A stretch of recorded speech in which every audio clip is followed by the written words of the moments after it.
നമസ്കാരം. മലയാളി വാർത്ത ഇൻസൈഡിലേക്ക് സ്വാഗതം. ഡൊണാൾഡ് ട്രംപ് ആരാണ് എന്ന് ലോകത്തിന് കാട്ടിക്കൊടുത്തൊരു ദിവസമാണ് ഇന്നലെ കടന്നുപോയത്. കൊളംബിയൻ അനധികൃത കുടിയേറ്റക്കാരുമായി അമേരിക്കയുടെ സൈനിക വിമാനം കൊളംബിയൻ തലസ്ഥാനമായ ബൊഗോട്ടയിലേക്ക് ഇക്കഴിഞ്ഞ ദിവസം പറന്നു. എന്നാൽ ബൊഗോട്ടയിൽ ലാൻഡിംഗ് അനുമതി കൊളംബിയൻ അധികൃതർ നൽകിയില്ല. അനധികൃത കുടിയേറ്റക്കാരെ സ്വീകരിക്കാൻ കൊളംബിയൻ അധികൃതർ വിസമ്മതിക്കുകയായിരുന്നു. ഇതോടെ ട്രംപിന് കലിയിളകി. കൊളംബിയൻ അധികൃതരുടെ നിലപാടിന് അമേരിക്കൻ പ്രസിഡന്റ് ഡൊണാൾഡ് ട്രംപ് നൽകിയ മറുപടി കണ്ട് ലോകവും ഭയന്നു. കൊളംബിയയിൽ നിന്ന് അമേരിക്കയിലേക്കുള്ള ഇറക്കുമതിക്ക് 25% നികുതി ഏർപ്പെടുത്തിക്കൊണ്ടാണ് ട്രംപ് തിരിച്ചടിച്ചത്. അനധികൃത കുടിയേറ്റക്കാരെ കൊളംബിയയിലേക്ക് അയച്ച ട്രംപിന്റെ നടപടിയെ രൂക്ഷമായി വിമർശിച്ച പ്രസിഡന്റ് ഗുസ്താവോ പെട്രോയോട് നികുതി 50% മടിക്കില്ല എന്ന് ട്രംപ് തുറന്നടിച്ചു. ഇതോടെ അമേരിക്കയുടെ മുട്ടിൽ വീണ് കൊളംബിയ. തങ്ങളുടെ കൈവിട്ട് കാര്യങ്ങൾ പോകുന്നുവെന്ന് മനസ്സിലാക്കിയ കൊളംബിയൻ പ്രസിഡന്റ് തുടർന്ന് അനധികൃത കുടിയേറ്റക്കാരെ സ്വീകരിക്കാൻ തങ്ങൾ ഒരുക്കമാണ് എന്ന് പറഞ്ഞു വെച്ചു. എന്തിനേറെ, പ്രസിഡന്റിന് ഔദ്യോഗിക വിമാനം വേണമെങ്കിലും അനധികൃത കുടിയേറ്റക്കാരെ കൊണ്ടുവരാൻ അമേരിക്കയിലേക്ക് അയക്കാം എന്ന് അദ്ദേഹം പറഞ്ഞു. വേണ്ടത് വേണ്ട പോലെ കൊടുക്കാൻ ഡൊണാൾഡ് ട്രംപിന്റെ കഴിവ്, അതാണ് ഇന്നലെ ലോകം കണ്ടത്. കൊളംബിയയുടെ നേർക്കുള്ള അമേരിക്കൻ നിലപാട് കണ്ട് മറ്റു രാജ്യങ്ങളും ഭയന്നു. ആദായ നികുതി സംവിധാനം ഒഴിവാക്കി പകരം ടാരിഫുകളിലേക്ക് അമേരിക്ക കടക്കണമെന്ന് ഇന്നലെ ഡൊണാൾഡ് ട്രംപ് പറഞ്ഞു. ഇതൊരു വലിയ മാറ്റത്തിന്റെ തുടക്കമാവുകയാണ്. നമ്മളെ കൂടുതൽ സമ്പന്നവും ശക്തവുമാക്കിയ ഒരു സംവിധാനത്തിലേക്ക് US മടങ്ങേണ്ട സമയമെത്തി. ആദായ നികുതി ഒഴിവാക്കണമെന്ന നിർദ്ദേശം മുന്നോട്ട് വയ്ക്കുന്നത് അമേരിക്കയുടെ പ്രസിഡന്റ് ഡൊണാൾഡ് ട്രംപ് തന്നെ. എന്നാൽ വിദേശ പൗരന്മാർക്ക് തീരുവ ചുമത്തി, നികുതി ചുമത്തി നമ്മൾ കൂടുതൽ സമ്പന്നമാകണമെന്ന നിർദ്ദേശമാണ് ഇപ്പോൾ ട്രംപ് മുന്നോട്ട് വയ്ക്കുന്നത്. ടാരിഫുകൾ വഴി അമേരിക്ക സമ്പന്നമാകണം, പകരം ആദായ നികുതി സംവിധാനം എടുത്തു കളയണം. ജനുവരി 27 ഫ്ലോറിഡയിൽ ഡോറലിൽ ട്രംപ് ഇന്റർനാഷണൽ ഡോറൽ മിയാമിയിൽ നടന്ന റിപ്പബ്ലിക്കൻ ഇഷ്യൂസ് കോൺഫറൻസിൽ സംസാരിക്കുകയായിരുന്നു അദ്ദേഹം. 1913 മുൻപ് US ആദായ നികുതി സംവിധാനമില്ലായിരുന്നു. മുൻകാലങ്ങളിൽ അമേരിക്കയെ സമ്പന്നമാക്കിയത് ടാരിഫ് സമ്പ്രദായം. 1870 മുതൽ 1913 വരെയുള്ള US കാലഘട്ടം സുവർണ കാലഘട്ടമായിരുന്നു. US ചരിത്രത്തിലെ ഏറ്റവും സമ്പന്നമായ കാലഘട്ടം. 1887 മഹത്തായ ടാരിഫ് കമ്മീഷൻ. ഈ കമ്മീഷന് ഒരു ഫംഗ്ഷൻ ഉണ്ടായിരുന്നു: ഞങ്ങളെടുത്ത മുഴുവൻ പണവും എന്തു ചെയ്യും എന്നതിനെക്കുറിച്ച്. വിദേശ രാജ്യങ്ങളെ സമ്പന്നമാക്കുന്നതിന് നമ്മുടെ പൗരന്മാരുടെ മേൽ എന്തിന് നികുതി ചുമത്തുന്നു? ഈ ചോദ്യമാണ് ഇപ്പോൾ ട്രംപ് ഉയർത്തുന്നത്. അതുകൊണ്ട് തന്നെ അമേരിക്കൻ ജനതയുടെ കയ്യടി അത് ട്രംപിന് ഇപ്പോൾ ഏറ്റവും കൂടുതൽ ശക്തമായി ലഭിക്കുന്നു. വിദേശ രാജ്യങ്ങളെ സമ്പന്നമാക്കുന്നതിന് പകരം നമ്മുടെ പൗരന്മാരെ സമ്പന്നമാക്കാൻ വിദേശ രാജ്യങ്ങൾക്ക് നികുതി ചുമത്തുക. രാജ്യത്തുടനീളമുള്ള 328 പ്രവേശന തുറമുഖങ്ങളിൽ കസ്റ്റംസ് ആൻഡ് ബോർഡർ പ്രൊട്ടക്ഷൻ ഏജന്റുമാർ വഴി ടാരിഫുകൾ ശേഖരിക്കുക, അത് കൂടുതൽ ദൃഢതയുള്ളതാക്കുക. എന്നാൽ മുഖ്യധാര സാമ്പത്തിക വിദഗ്ധർ പൊതുവെ ടാരിഫുകളെ സംശയത്തോടെ കാണുന്നു. ഇത് ലോക വാണിജ്യക്രമത്തെ താറുമാറാക്കുമോ എന്നവർ ഭയപ്പെടുന്നു. അമേരിക്കൻ പ്രസിഡന്റ് ഡൊണാൾഡ് ട്രംപിന് ഇക്കാര്യത്തിൽ സംശയമില്ല. ഗവൺമെന്റുകൾക്ക് പണം സമ്പാദിക്കുന്നതിനായി കാര്യക്ഷമമില്ലാത്ത ഒരു മാർഗമെന്നാണ് പൊതുവെ ടാരിഫുകളെ വിവിധ സാമ്പത്തിക വിദഗ്ധർ വിശേഷിപ്പിക്കുന്നത്. US വിതരണ ശൃംഖലകൾ വീണ്ടും ശക്തമാക്കണമെന്ന് ട്രംപ് പറയുന്നു. ഫാർമസ്യൂട്ടിക്കൽ, സ്റ്റീൽ, കോപ്പർ, അലുമിനിയം എന്നിവയുൾപ്പെടെയുള്ള പ്രത്യേക മേഖലകളിൽ ശക്തമായ ടാരിഫ് സംവിധാനം. കാനഡയിൽ നിന്നും മെക്സിക്കോയിൽ നിന്നുമുള്ള ഓട്ടോമൊബൈലുകൾക്കും ശക്തമായ ടാരിഫ് ഏർപ്പെടുത്തുമെന്നാണ് ട്രംപിന്റെ പ്രഖ്യാപനം. ഫെബ്രുവരി 1 മുതൽ 25% ടാരിഫ്. അതാണ് കാനഡയ്ക്കും ബ്രസീലിനുമൊക്കെ അമേരിക്ക മുന്നറിയിപ്പ് നൽകുന്നത്. ടാരിഫ് ഉയർത്തുക വഴി മറ്റ് രാജ്യങ്ങൾക്കുള്ള ഉൽപ്പന്നങ്ങൾക്ക് അമേരിക്കൻ ഉൽപ്പന്നങ്ങളുമായി മത്സരിക്കേണ്ടി വരും. അമേരിക്കൻ തൊഴിലാളികൾക്കും ബിസിനസ്സുകൾക്കുമുള്ള നികുതി കുറയ്ക്കുക വഴി കൂടുതൽ മത്സരാത്മകമായ ഒരു അന്തരീക്ഷം സൃഷ്ടിക്കും. ഞങ്ങളുടെ ആളുകളെയും ബിസിനസ്സുകളെയും സംരക്ഷിക്കാൻ പോകുന്നു. ഞങ്ങളുടെ രാജ്യത്ത് യഥേഷ്ടം ഉൽപ്പന്നങ്ങൾ എത്തിച്ച് വിറ്റഴിക്കാം എന്ന ധാരണ പൊതുവെ മറ്റ് രാജ്യങ്ങളിലെ വ്യവസായികൾക്കുണ്ട്. ട്രംപിന്റെ ശക്തമായ നിലപാടുകളെ തുടർന്ന് എല്ലാ പ്രധാന കറൻസികൾക്കെതിരെയും ഡോളറിന്റെ മൂല്യം ഉയർന്നു. നികുതി സമ്പ്രദായം പുനർനിർമ്മിക്കാനുള്ള പ്രസിഡന്റിന്റെ നീക്കം തന്നെയാണ് ലോകം ഉറ്റുനോക്കുന്നത്. അമേരിക്കയിൽ തങ്ങളുടെ ഉൽപ്പന്നങ്ങൾ നിർമ്മിക്കുന്ന കമ്പനികൾക്ക് കോർപ്പറേറ്റ് നികുതി നിരക്ക് നിലവിലെ 21% നിന്ന് 15% കുറയ്ക്കാൻ അമേരിക്കൻ പ്രസിഡന്റ് ഡൊണാൾഡ് ട്രംപ് ആലോചിക്കുന്നു. ടാരിഫുകൾ ഒരു വശത്ത് ഉയർത്തിയും മറുവശത്ത് ആഭ്യന്തര ഉൽപ്പാദനത്തിൽ കുറഞ്ഞ നികുതികൾ ഏർപ്പെടുത്തിയും അമേരിക്കൻ വ്യവസായത്തെ കൂടുതൽ ശക്തമാക്കാനുള്ള നീക്കമാണ് ഇപ്പോൾ ട്രംപ് നടത്തുന്നത്. ചൈനീസ് ആർട്ടിഫിഷ്യൽ ഇന്റലിജൻസ് സ്റ്റാർട്ടപ്പായ ഡീപ് സീക്കിനെ കുറിച്ചുള്ള നിക്ഷേപകരുടെ ആശങ്കകൾ പടർന്നു പിടിക്കുമ്പോഴാണ് ഇപ്പോൾ ട്രംപിന്റെ ഇത്തരം ശക്തമായ നീക്കങ്ങൾ. നിങ്ങൾക്കുമേൽ നികുതിയോ ടാരിഫുകളോ ഏർപ്പെടുത്തുന്നതിൽ നിന്ന് രക്ഷ നേടണമെങ്കിൽ നിങ്ങളുടെ പ്ലാന്റ് അമേരിക്കയിൽ തന്നെ നിർമ്മിക്കണം. അതാണ് ഇനി സംഭവിക്കാൻ പോകുന്ന പുതിയ ക്രമമെന്ന് ട്രംപ് ഓർമ്മപ്പെടുത്തുന്നു. ഇവിടെയാണ് സൈനിക വിമാനങ്ങളിൽ അനധികൃത കുടിയേറ്റക്കാരെ കൊളംബിയയിലേക്ക് കയറ്റി അയച്ച ട്രംപിന് നേർക്ക് ആദ്യം പ്രതിഷേധമുയർന്നപ്പോൾ കൊളംബിയയിൽ നിന്നുള്ള ഇറക്കുമതിക്ക് 50% വരെ നികുതി ഏർപ്പെടുത്തും എന്ന ട്രംപിന്റെ വിരട്ട്. അമേരിക്ക നാടുകടത്തുന്നവരെ നിരസിക്കുന്ന ഏതൊരു രാജ്യവും ഇത്തരം ഭീഷണികൾക്ക് വിധേയമാകേണ്ടി വരും എന്നും ട്രംപ് ഓർമ്മപ്പെടുത്തുന്നു. കാനഡയിൽ നിന്നുള്ള കാർ കയറ്റുമതിക്കാരോട് ട്രംപ് പറയുന്നത് ഇതാണ്: ഡെട്രോയിറ്റിലോ സൗത്ത് കരോലിനയിലോ മറ്റു പല സ്ഥലങ്ങളിലോ കാറുകൾ നിർമ്മിക്കാൻ ഞങ്ങൾ ആഗ്രഹിക്കുന്നു. നിർമ്മാതാക്കൾക്ക് അമേരിക്കയിലേക്ക് കടന്നു വരാം. തൊഴിലാളികൾ എനിക്ക് വോട്ട് ചെയ്തു. അവർക്ക് ശരിയായത് ഞാൻ ചെയ്തു കൊടുക്കണം. അവർക്ക് കൂടുതൽ തൊഴിലവസരങ്ങൾ സൃഷ്ടിക്കണം. അതെന്റെ കടമയാണ്. മുഹമ്മദ് യൂനൂസിന്റെ കീഴിലുള്ള ബംഗ്ലാദേശ് സർക്കാരിനുള്ള എല്ലാ സാമ്പത്തിക സഹായങ്ങളും നിർത്തലാക്കാൻ ഇക്കഴിഞ്ഞ ദിവസം US തീരുമാനമെടുത്തിരുന്നു. അവർക്കുള്ള കരാറുകളും ഗ്രാന്റുകളും ഉൾപ്പെടെ എല്ലാ സഹായ പദ്ധതികളും അവസാനിപ്പിക്കാനാണ് ട്രംപ് ഉത്തരവിറക്കിയത്. യുക്രൈൻ അടക്കം ചില രാജ്യങ്ങൾക്കുള്ള സാമ്പത്തിക സഹായം 90 ദിവസത്തേക്ക് മരവിപ്പിക്കുന്നതായി US വിദേശകാര്യ സെക്രട്ടറി മാർക്ക് റൂബിയോ ഇക്കഴിഞ്ഞ ദിവസം പറഞ്ഞിരുന്നു.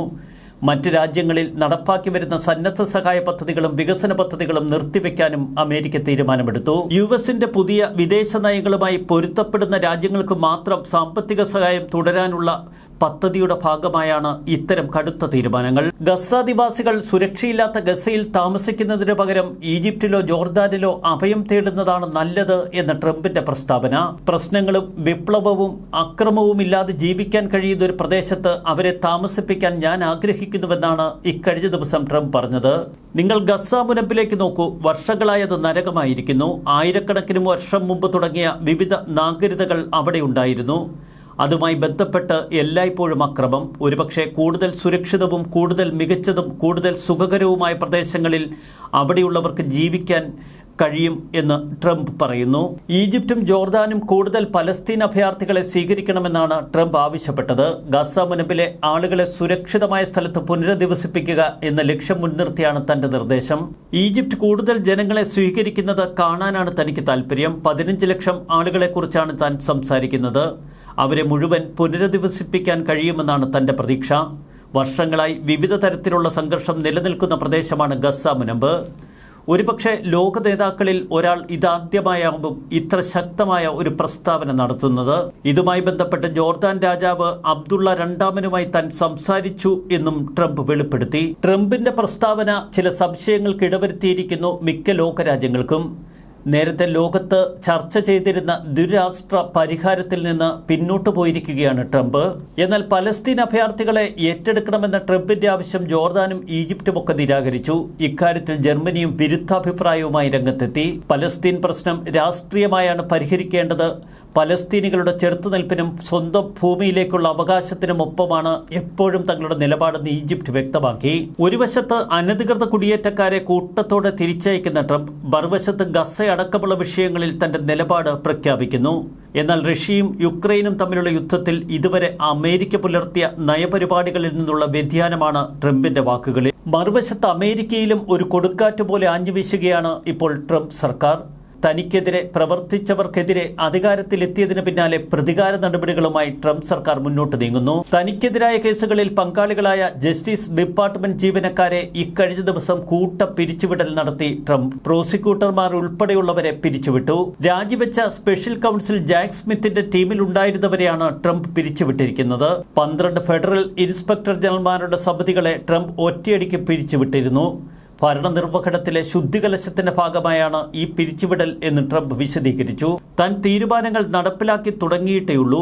ബൈഡന്റെ കാലത്ത് ചെയ്തു കാണിക്കാൻ പറ്റാത്തത് താൻ ഒരാഴ്ച കൊണ്ട് നടപ്പിലാക്കുമെന്നാണ് ട്രംപിന്റെ പ്രഖ്യാപനം. ട്രംപിന്റെ പെട്ടെന്നുള്ള ഈ പിരിച്ചുവിടൽ ഉദ്യോഗസ്ഥരുടെ രോഷത്തിനും നിയമപരമായ വെല്ലുവിളികൾക്കുമൊക്കെ കാരണമാകുമെന്ന് വിദഗ്ധർ പറയുന്നു. ഇതൊന്നും ട്രംപ് വകവയ്ക്കുന്നില്ല. ശക്തമായ നടപടികളുമായി അമേരിക്കൻ പ്രസിഡന്റ് ഡൊണാൾഡ് ട്രംപ് മുന്നോട്ട് നീങ്ങുമ്പോൾ ഇനി ലോകത്തിന്റെ വാണിജ്യക്രമം എങ്ങനെയാവും? ചൈനീസ് AI ചാറ്റ്ബോട്ട് ഡീപ് സീക്കിന്റെ വരവിൽ തകർന്നടിച്ചിരുന്നു ഇക്കഴിഞ്ഞ ദിവസം അമേരിക്കൻ ഓഹരി വിപണി. US ടെക് ഭീമന്മാർക്ക് വലിയ വെല്ലുവിളിയാണ് ഇപ്പോൾ ഡീപ് സീക്ക് ഉണ്ടാക്കിയിരിക്കുന്നത്. AI ചിപ്പ് നിർമ്മാതാക്കളായ NVIDIAയുടെ ഓഹരികളിൽ 16% ഇടിവാണ് ഇക്കഴിഞ്ഞ ദിവസം സംഭവിച്ചത്. $500 ബില്യൺ. എൻവിഡിയയ്ക്ക് പുറമെ Broadcom, Microsoft, Alphabet, Cisco, Tesla എന്നിവയുടെ ഓഹരികളിലും വൻ വില തകർച്ച. പ്ലേ സ്റ്റോറിലും ആപ്പിൾ ആപ്പ് സ്റ്റോറിലും ഡീപ്സീക്ക് ഡൗൺലോഡ് ചെയ്യുന്നവരുടെ എണ്ണത്തിൽ വൻ കുതിച്ചുചാട്ടമാണ് ഇക്കഴിഞ്ഞ ദിവസങ്ങളിൽ കണ്ടത്. OpenAI, Oracle, SoftBank എന്നിവരുമായി ചേർന്ന് ഡൊണാൾഡ് ട്രംപ് $500 ബില്യൺ ഒരു എഐ പദ്ധതി പ്രഖ്യാപിച്ചിരുന്നു. ഇതിന് തൊട്ടു പിന്നാലെ അമേരിക്കൻ വിപണിയിൽ ഡീപ്സീക്ക് കൊടുങ്കാറ്റായി ആഞ്ഞടിച്ചു. ചാറ്റ് ജിപിടിക്ക് അടുത്ത കാലത്ത് വൻ വെല്ലുവിളി ഉയർത്തുന്ന ചൈനീസ് കമ്പനിയാണ് ഡീപ്സീക്ക്. ആപ്പിന്റെ വളർച്ചയിൽ ഇപ്പോഴുണ്ടായ മുന്നേറ്റം ടെക്നോളജി രംഗത്ത് അമേരിക്കയ്ക്കുണ്ടായ ഏറ്റവും വലിയ തിരിച്ചടിയായി കണക്കാക്കപ്പെടുന്നു. ചൈനീസ് നിർമ്മിതി ആയതുകൊണ്ട് തന്നെ US കമ്പനികളെ അപേക്ഷിച്ച് ചെലവ് കുറഞ്ഞ രീതിയിലാണ് ഡീപ്സീക്ക് മോഡലുകൾ വികസിപ്പിച്ചിരിക്കുന്നത്. ഇത് ടെക്നോളജി പരമാവധി പ്രയോഗപ്പെടുത്താനും കൂടുതൽ ഫലം നൽകാനും സഹായിക്കുന്നുണ്ട്. വിദേശ രാജ്യങ്ങളുമായുള്ള നയപരിപാടികൾ മാത്രമല്ല, സ്വന്തം രാജ്യത്തും വിപ്ലവകരമായ പല തീരുമാനങ്ങളും നടപ്പിലാക്കി തുടങ്ങി ഡൊണാൾഡ് ട്രംപ്. സൈന്യത്തിൽ നിന്ന് ട്രാൻസ്ജെൻഡറുകളെ നീക്കം ചെയ്യാനുള്ള നടപടികളുമായി അമേരിക്കൻ പ്രസിഡന്റ് ട്രംപ് ഇപ്പോൾ നീങ്ങുന്നു. സൈന്യത്തിൽ ഉപയോഗിച്ചു വരുന്ന ഭിന്നലിംഗ സൗഹൃദ സർവ്വനാമങ്ങൾ നീക്കം ചെയ്യാനുള്ള ഉത്തരവിൽ ട്രംപ് ഒപ്പുവെച്ചു കഴിഞ്ഞു. ട്രാൻസ്ജെൻഡർ വ്യക്തിത്വം തിരിച്ചറിഞ്ഞ സൈനികർ തങ്ങളുടെ വ്യക്തിപരമായ ജീവിതത്തിൽ പോലും അച്ചടക്കവും സത്യസന്ധതയും പുലർത്തുന്നില്ല, സൈന്യത്തോട് കൂറു പുലർത്തുന്നില്ല. ഇതാണ് ട്രംപിന്റെ പരാതി. അവരുടെ സാന്നിധ്യം സൈന്യത്തിന് അപകടകരമാണ്. വിഷയം പരിഹരിക്കാൻ പുതുക്കിയ നയം ആവശ്യമാണെന്നും ട്രംപ് പറയുന്നു. 2016 ബറാക് ഒബാമയുടെ ഭരണകാലത്ത് സൈന്യത്തിലെ ട്രാൻസ്ജെൻഡർ വിലക്ക് പിൻവലിച്ചിരുന്നു. എന്നാൽ ഈ വിലക്ക് തിരികെ കൊണ്ടുവരുമെന്ന് ഡൊണാൾഡ് ട്രംപ് നേരത്തെ പ്രഖ്യാപിച്ചതാണ്. ട്രാൻസ്ജെൻഡർ എന്ന ഭ്രാന്ത് അവസാനിപ്പിക്കുമെന്നും ആണും പെണ്ണും എന്ന 2 ജെൻഡർ മാത്രമാണ് US-ൽ ഉണ്ടാവുകയെന്നും ട്രംപ് തുടർച്ചയായി പറഞ്ഞുകൊണ്ടിരിക്കുന്നു. ട്രംപിന് തുല്യൻ ട്രംപ് മാത്രം എന്ന തലത്തിലേക്കാണ് ഇപ്പോൾ കാര്യങ്ങൾ. അതുകൊണ്ട് തന്നെ ലോക നേതാക്കൾ പോലും ഭയപ്പെട്ടു നിൽക്കുന്നു. കാര്യങ്ങൾ ഇങ്ങനെയൊക്കെയാണെങ്കിലും ഫെബ്രുവരിയിൽ ഒരു കൂടിക്കാഴ്ചയ്ക്കായി പ്രധാനമന്ത്രി നരേന്ദ്രമോദി വൈറ്റ് ഹൗസിലെത്തുന്നു.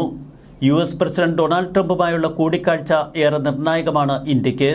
ഫ്ലോറിഡയിൽ നിന്നും മടങ്ങുന്നതിനിടെ മാധ്യമപ്രവർത്തകരുടെ ചോദ്യങ്ങൾക്കുള്ള മറുപടിയായാണ് പ്രധാനമന്ത്രി നരേന്ദ്രമോദി US സന്ദർശിക്കുമെന്ന് ട്രംപ് വ്യക്തമാക്കിയത്. തിങ്കളാഴ്ച ഞാൻ അദ്ദേഹവുമായി ദീർഘനേരം സംസാരിച്ചു. അടുത്ത മാസം മിക്കവാറും ഫെബ്രുവരിയിൽ അദ്ദേഹം വൈറ്റ് ഹൗസ് സന്ദർശിക്കാനെത്തും. ഞങ്ങൾക്ക് ഇന്ത്യയുമായി വളരെ നല്ല ബന്ധമാണുള്ളത്. ട്രംപ് ആദ്യം പ്രസിഡന്റായിരുന്ന കാലഘട്ടത്തിൽ ഇന്ത്യയിലേക്കാണ് അദ്ദേഹം അവസാന വിദേശ സന്ദർശനം നടത്തിയത്. 2019 സെപ്റ്റംബറിൽ ഹൂസ്റ്റണിൽ നടത്തിയ ഹൌഡി മോദിയിലും ട്രംപ് എത്തിയിരുന്നു. പിന്നീട് 2020 ഫെബ്രുവരിയിൽ അഹമ്മദാബാദിൽ നടന്ന നമസ്തേ ട്രംപ് റാലിയിൽ 10,000-കണക്കിന് ആളുകളെ ട്രംപ് അഭിസംബോധന ചെയ്തു. ഇന്ത്യയുമായി അടുത്ത ബന്ധം തുടരുമെന്ന് ട്രംപ് വ്യക്തമാക്കുന്നു. അനധികൃത കുടിയേറ്റക്കാരെ കയറ്റി അയക്കുന്ന നടപടിയിൽ ഇന്ത്യ പൂർണ്ണമായി സഹകരിക്കുന്നുവെന്നാണ് ട്രംപ് വ്യക്തമാക്കിയത്. ശക്തമായ നിലപാടുകൾ, നടപടികൾ, അതാണിപ്പോൾ ലോകം കാണുന്ന ഡൊണാൾഡ് ട്രംപ്. അതുകൊണ്ട് തന്നെ വരും ദിവസങ്ങളിലും അമേരിക്കയിൽ നടക്കുന്നത് വളരെ ചലനാത്മകമായ കാര്യങ്ങൾ തന്നെയാവും. ന്യൂസ് ഡെസ്ക് മലയാളി വാർത്ത ഇൻസൈറ്റ്.